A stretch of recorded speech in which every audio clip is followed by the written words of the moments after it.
అందరికీ నమస్తే అండి. అరుణ్ శివైట్ the rate of YouTube channel స్వాగతం. నేను మీ కేఎస్ వరప్రసాద్ను.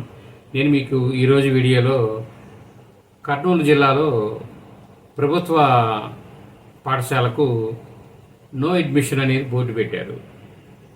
దాని గురించి చూద్దామండి. కర్నూలు డిస్టిక్లో ఆదోని మున్సిపల్ హై స్కూల్కు నో అడ్మిషన్ బోర్డును చూసి చాలా ఆనందించారని విద్యాశాఖ మంత్రి గారు నారా లోకేష్ గారు తెలిపారు. 1725 మంది విద్యార్థులున్న ఈ స్కూల్లోని అన్ని తరగతుల్లో కొత్తగా 400 మందికి పైగా చేరడం ప్రభుత్వ విద్య పట్ల ప్రజల్లో పెరుగుతున్న నమ్మకానికి నిదర్శనమని ఆయన అన్నారు. హెచ్ఎం ఫయాజుద్దీన్ గారికి సిబ్బందికి ఆయన కృతజ్ఞతలు తెలియజేశారు. ప్రతి స్కూల్లో ఇలాగే నో అడ్మిషన్ బోర్డులు కనిపించాలని ఆయన ఆకాంక్షించారు. కరెక్టే కదండి.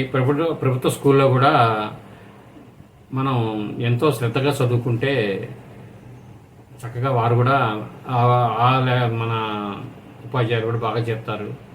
మనం జాగ్రత్తగా మనం చదవడం అనేది ఉంటుందండి. ఈ వీడియో మీరు పూర్తిగా చూస్తున్న ధన్యవాదాలు. మేము మరిన్ని వీడియోలు చేయడం కోసం లైక్ చేయండి, షేర్ చేయండి, తప్పకుండా సబ్స్క్రైబ్ చేసుకోండి. మీరంతా థ్యాంక్స్.